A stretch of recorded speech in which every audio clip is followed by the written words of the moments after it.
உறவுகள் அனைவருக்கும் அன்பான வணக்கங்க. இங்கே காவேரி என்ன பண்ணுறாங்க, விஜய்க்கு கையில் காயம் பட்டிருக்கு இல்லையா, அது அவங்களுக்கு அவருக்கு நேரம் இப்போதைக்கு சரியில்லை அப்படின்னு தாத்தா ஒரு வார்த்தை சொல்லிடுறாங்க. அவங்க ஜாதகம் பார்த்தோம் அப்படின்னு பேப்பர் பார்த்தோம் அப்படின்னு சொல்லிட்டு, அதனால காவேரினால் இருக்க முடியலை, போயிட்டு நம்ம பக்கத்தில் இருக்க கோயிலுக்கு போயிட்டு சாமி கும்பிட்டு வேண்டிட்டு வருவோம் அப்படின்னு கிளம்புறாங்க. இப்போ பார்த்தீங்கன்னா உள்ளுக்கு இருக்க கோயிலையும் சாமி வீட்டுக்குள்ளே இருக்க சாமிக்கும் கும்பிடுறாங்க. கும்பிடையில் இவர் என்ன பண்ணுறாரு, எனக்கு மட்டும் நீ பொட்டு வச்ச, உனக்கு நான் விபூதி வைக்கிறேன்னு சொல்லி வச்சு விட்றாங்க. வச்சு விட்டுட்டு அப்படியே அழகாக ஊதி விட்றாங்க. ஊதும் போது கையை அப்படியே கொண்டு வைக்க அப்படியே ஊதுறாங்க. ஊதையில் கண்ணும் பார்க்குறாங்க. அப்படி தான் ஒரு காதல் பொங்குது. பாவி பாவி, கொஞ்சமாவது கருணை காட்டுறியா, கொஞ்சமோட என் நினப்பு வரலையாடி தாயே அப்படிங்கிறாங்க.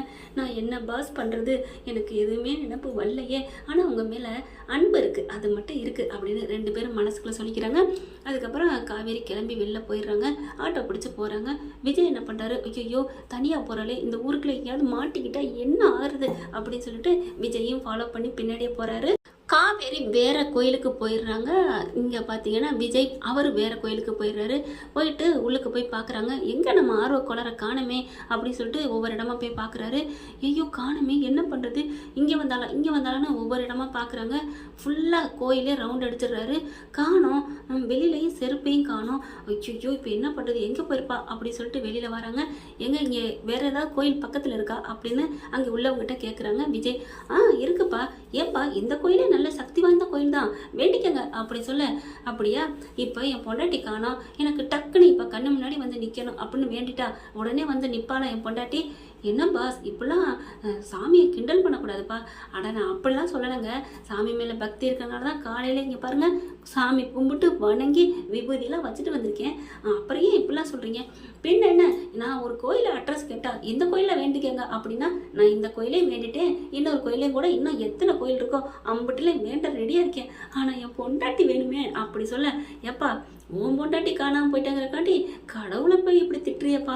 ஹலோ, நான் எப்போங்க இப்போ கடவுளை திட்டினேன், நீங்கள் என்னங்க மத கலவரமாக்கி விட்றீங்க போல இருக்கே, எனக்கு எல்லா சாமியும் ஒன்று தாங்க, ஆளை விடுங்க, உங்ககிட்ட தெரியாமல் கோயில் எங்கே இருக்குன்னு கேட்டுவிட்டேன் அப்படின்னு ஓடுறாரு தலைதறிக்க. அடியே காவேரி, எந்த கோயிலுக்கிட்டே போனேன், என்கிட்ட கேட்டிருந்தா நானாவது கூட்டியாந்துருப்பேன்டி அப்படின்னு சொல்லிட்டு ஒவ்வொரு பக்கத்தில் இன்னொரு கோயில் இருக்குது அங்கே போகிறாங்க. போயிட்டு இப்படி சுற்றி பார்க்குறாங்க. சே காணுமே அப்படிங்கல. அங்கே இருக்கவங்க ஒரு வயசான ஒரு அம்மா இருக்காங்க. எப்பா ஒரு அப்பா, அவர் வயசான தாத்தாவும் இருக்காரு, காவி வெட்டு போட்டுக்கிட்டு. ஏப்பா என்னப்பா இப்படி இருக்கிற அப்படின்னு சொல்ல. ஏன் நான் என்ன பண்ணேன், பின்ன என்னப்பா உன் பொண்டாட்டியை காணோம்னு தேடி வந்தேன்னு சொல்கிற, எல்லாத்துட்டையும் கேட்குற வேற கோயில் எங்கே இருக்குன்னு. ஆமாம், ஏன்னா இந்த கோயிலையும் வந்து கேட்குறாரு, பக்கத்தில் எங்கே இருக்குது கோயிலுன்ட்டு. அதனால தான் அங்கே வெளியில் உட்காந்தவங்க இந்த மாதிரி பதில் பேசுகிறாங்க. ஏப்பா நீ என்னப்பா படிச்சிருந்தா இப்படி இருக்கிற, என்னங்க சொல்லுங்க அப்படிங்கிறாங்க. கோயிலுக்குள்ள யாரா இருந்தாலும் அங்கே பாரு அப்படிங்கிற எல்லாரும் பார்க்குறாங்க. கோயிலில் வரும்போதே செருப்பை கழட்டி போட்டு உள்ளுக்க வராங்க. உள்ளுக்க போனவங்க வெளியில் வந்து செருப்பை போட்டு போகிறாங்க. இப்போ தெரியுதா நான் என்ன சொல்ல வந்தேன்னு விஜய்க்கு புரிஞ்சுக்கிறது. கையை எடுத்து கும்பிட்டு மன்னிச்சிருங்க சாமி, மன்னிச்சிருங்க, தெரியாமல் புலம்பிட்டேன்.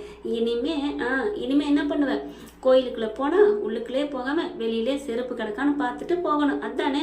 ஐயோ நான் அப்படிலாம் சொல்லப்பா. அப்புறம் எப்படி சொன்னீங்க, உள்ளுக்குள்ளே போய் சாமி கும்பிடு, அதை வேணான்னு சொல்லலை அப்படிங்கிறாங்க அவங்க. சரி விடுங்க, என் பொண்டாட்டியை தேடணும்னா செருப்பை பார்த்து தேட சொல்கிறீங்க அதானே, அதுதான்ப்பா புரிஞ்சுக்கிட்டா சரி அப்படிங்கிறாங்க. சரி சரி அப்படின்ட்டு ரொம்ப நன்றி அப்படின்ட்டு போகிறாங்க. தம்பி கவலைப்படாதப்பா, உனக்கு கூடிய சீக்கிரமே உன் எண்ணங்கள்லாம் நிறைவேறும், உன்னை புரிஞ்சுக்கிட்ட உன் பொண்டாட்டி உன் கூட வந்து சேருவா, புரிஞ்சுக்கிருவா, இந்த ஆத்தா உனக்கு துணை நிற்பா அப்படின்னு சொல்ல. அப்படியே முன்னாடி போனவர் அப்படியே ஒரு 2 ஸ்டெப் பின்னாடி வச்சு திரும்பி, அம்மா தாயே இப்போ என்னம்மா வாக்குறுதி கொடுத்தீங்க அப்படிங்கிறாங்க. ஆமாப்பா, உன் மனசில் இருக்க சஞ்சலமெல்லாம் தீந்துரும், உன் பாரமெல்லாம் குறைஞ்சிரும், நீ நல்லா இருப்பப்பா, உன் பொண்டாட்டி பிள்ளையோட நல்லா இருப்ப அப்படின்னு.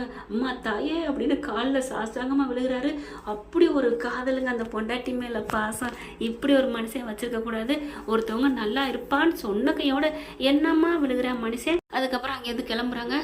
இப்போ இவங்க சொன்னது பழிக்குமா என்ன, அடுத்த கோயிலை பார்ப்போம், அப்படி மட்டும் நடந்துருச்சு அங்கே இருந்துட்டான்னா கண்டிப்பாக இவங்க சொன்ன மாதிரி நம்ம ஆள் நமக்கு கிடைப்பா, நமக்கு கடைசி வரைக்கும் இப்போவே நம்மளை புரிஞ்சுக்கிட்டா, இன்னும் முழுசாக நினப்பு வரலன்னு தானே சொல்கிறா, பார்த்துக்கலாம் அப்படின்னு சொல்லிட்டு அங்கே டக்குன்னு என்ன பண்ணுறாரு, போனவர் சரி வந்ததுக்கு இந்த ஆத்தாலையும் வணங்கிட்டு போவோம் அப்படின்னு.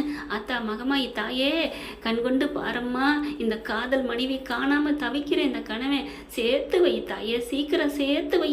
நீ மட்டும் சேர்த்து வச்சிட்டனா என் பொண்டாட்டியை கூட்டு வந்து உனக்கு ஒரு பூஜை போட்டுட்டு அதுக்கப்புறம் நான் போய் என் பொண்டாட்டிக்கு ஒரு முத்தத்தை கொடுப்பேன். ப்ளீஸ் தாயே, கருணை புரி தாயே அப்படின்னு சொல்ல இவர் சத்தமாக சொல்கிறத கேட்டுட்டு அங்கே உள்ளவங்களாம் சிரிக்கிறாங்க. ஐயோ சத்தமாவா சொல்லிட்டோம் தம்பி, நீ மொத்தமும் சத்தமாக தான் சொன்ன, மைண்டு வயசுன்னு நினச்சிட்டு மன்னிச்சுக்குங்க அப்படிங்கிறாங்க. பரவாயில்ல விடு, பொண்டாட்டியை தொலைச்சவன் புலம்பல் இப்படி தான் இருக்கும், அதுலேயும் உண்மையாக நேசிக்கிற போல இருக்கு அப்படித்தானே? ஆமாங்க, என் பொண்டாட்டி தாங்க என் உயிர், என் பொண்டாட்டி தாங்க என் உலகம் அப்படிங்கிறாங்க. கண்டிப்பாக கிடப்பா, போப்பா, கோயிலுக்கு தானே வரேன்ட்டு வந்திருக்கா. ஆமாம் அப்படிங்கிறாங்க. இது என்னப்பா உனக்கு கையில் காயம் கட்டு போட்டிருக்கு, இதுக்காக தாங்க அவள் வேண்டி வந்திருக்கா. என்னது, இந்த காயத்துக்காக வேண்டி வந்திருக்காளா? ஆமாங்க அப்படிங்கிறாங்க. அப்போ உண்மையிலே நீ கொடுத்து வச்சிருந்தாயா, நல்ல பொண்டாட்டி தான், அவள் என்ன ஆனாலும் சரின்ட்டு எனக்கு என்னென்ன இருப்பா ஒவ்வொருத்திங்க. ஆனால் திருவண்ணு காயம், இதுக்கு போய் வந்திருக்கானா நல்ல மனுஷி தான், போய் தேடு அப்படிங்கிறாங்க. ரொம்ப நன்றிங்க அப்படின்னு சொல்லிட்டு கிளம்பி வராரு. அடுத்த கோயில் இதான்ப்பா கோயில், இன்னும் எத்தனை கோயில் இருக்குன்னு தெரியல. காஞ்சிபுரம் பூரா கோயில்களுக்கே பேர் போனது ஊர்.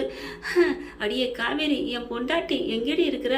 ஒரு படத்தில் சொல்லுவாங்க, என் பொண்டாட்டியை பார்த்தீங்களா சப்பானு நாட்டுக்குள்ளேன்னு, கவுண்டமணி படத்தில். அந்த மாதிரி என் பொண்டாட்டி காவேரியை பார்த்தீங்களா இந்த காஞ்சிபுரம் ஊருக்குள்ளே அப்படின்ட்டு பாடிக்கிட்டு மனசுல நினச்சிக்கிட்டு வாராரு. கரெக்டாக போனவர் அப்படியே செருப்பு கிடக்குதுங்க வெளியில். ஆஹா ஆஹா, என் பொண்டாட்டி இங்கே தான் இருக்கா அப்படிங்கல. அங்கே உள்ளவங்க போகிறவங்க வரவங்க, என்னது உங்கள் பொண்டாட்டியா, எங்கெங்கே இருக்குது? கரெக்டாக ஒரு அம்மா அவனுக்குள்ளே செருப்பை கழட்டி போட்டுட்ருக்கு. செருப்பை அப்படி காலை பார்த்து பேசுகிறாரு. ஹலோ, என்ன இப்படிலாம் பார்க்குறீங்க? அம்மா என்னம்மா பாமா அப்படிங்கிறாரு. காலை பார்க்குறாங்களே, காலை ஏன் ஆளை காணாமல் நான் தவிச்சிட்டு இருக்கேன், இவங்க காலை பார்க்குறாங்களா, என்ன நினச்சிட்டு இருக்காங்க? அப்படியே ஆம்பளைங்கன்னா மட்டமானவங்க, தப்பானவங்கன்னு எப்போ பாரு ஒரு தாட்டு வச்சுக்கிறது மனசுக்குள்ள ஒரு சில பெண்கள் அப்படி நினச்சிட்டு அப்படி முறைக்கிறாரு. சரி நீங்கள் காலை பார்த்தா நான் அப்புறம் அப்படித்தானே சொல்ல முடியும். ஹலோ, எங்கள் ஆள் விட்டு செருப்பை பார்த்தேன், என் ஆள் ஐயோ அப்படின்னு செருப்பு எடுத்து அப்படி இங்கிட்ட அங்கிட்டு பார்க்குறாரு. என்ன இந்த மனுஷன் எதுவும் மென்டலோ இப்படிலாம் பார்க்குறேன் அப்படிங்கல. அந்த செருப்பு எடுத்துட்டு, காவேரி நீ இங்கே தான் இருக்கியா காவேரி, ஐயோ நீ எங்கே போயிட்டுன்னு பயந்துட்டேன்டி அப்படின்னு சொல்லிட்டு செருப்பை போடுறாரு. போட்டுட்டு அங்கேருந்து வேகமாக உள்ளுக்க போகிறாங்க. அத்தா மகமாயி தாயே தெய்வமே, அங்கே 2 பேர் சொன்னாங்க உன் பொண்டாட்டி கிடப்பான்னு, கரெக்டாக இந்த கோயிலை கிடச்சிட்ட, அப்போ எனக்கு என் பொண்டாட்டி கிடச்சிருவா அப்படின்னு சொல்லிட்டு சந்தோஷமாக உள்ளுக்க போகிறாரு. உள்ளுக்க போனால் அவருக்கு மறுபடியும் அதிர்ச்சி வைத்தியம். எங்கடா காணோன்னு ஒவ்வொரு இடமா தேடுறாரு. காணுங்க, எங்கே போயிருப்பா காவேரின்னு ஒவ்வொரு இடமா அலைகிறாரு. பிரசாத் அங்கே ஒரு பக்கெட்டு கொடுத்துட்ருக்காங்க, அங்கேயும் காணோம். கருவறை வரைக்கும் போயிடுறாரு, எங்கள் காவேரி காணோம். ஆனால் செருப்பு கிடைக்கே, எங்கே போயிருப்பா, யார் பசுபதி எதுவும் கடத்திருப்பானா, ஐயோ புரியலையே, காவேரி எங்கே போன அப்படின்னு சொல்லிட்டு கத்துறாருங்க. செருப்பை போய் பார்க்குறாரு, செருப்பு எடுத்துகிட்டு போட்டு போயிட்டாலாண்டு, செருப்பு அங்கேயே தான் கிடக்கு. ஐயோ காணுமே அப்படின்னு சொல்லிட்டு மறுபடியும் செருப்பு எடுக்கிறாரு, கீழே போடுறாரு. ஹலோ என்னப்பா செருப்பு எடுத்துகிட்டே இருக்க, ஐயோ உனக்குலாம் ஒன்றும் தெரியாது போயா அப்படின்னு சொல்ல அந்த அம்மா என்ன பண்ணுது, அவங்க பொண்டாட்டி என்ன ரொம்ப பண்ணுறீங்க, என் புருஷன் இப்போ என்ன கேட்டாரா, செருப்பு என் பொண்டாட்டி செருப்பு நான் எடுக்கிறேன், உன் பொண்டாட்டி செருப்பா, நான் கூட செருப்பு திருடனாக்குன்னு நினச்சிட்டோம் அப்படிங்கிறாரு அந்த ஆள். என் மூஞ்சை பார்த்தா செருப்பு திருட மாதிரியா தெரியுது அப்படின்னு கத்த.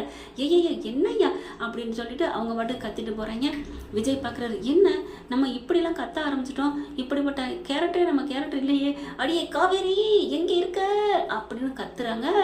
அந்த கத்தல் காவேரி செல்லாக்குட்டி காதில் போய் விழுகலையா, காவேரி எங்கே இருக்காங்க அப்படிங்கிறத பொறுத்திருந்து பார்க்கலாம் அடுத்த எபிசோடில். ஃப்ரெண்ட், பசுபதி வந்து தூக்கிட்டு போயிட்டானா அப்படிலாம் நீங்கள் நினைக்க வேணாம், நம்மளோட கதையில் நல்லது மட்டுமே நடக்கும். என்ன ஓகே ஃப்ரெண்ட், பார்க்கலாம். இந்த பதிவு உங்களுக்கு பிடிச்சிருந்துன்னா வேறு ஒன்றும் இல்லை, ஐ லவ் குட்டிமா காவேரி விஜய் அதை மட்டும் போட்டுருங்க போதும்.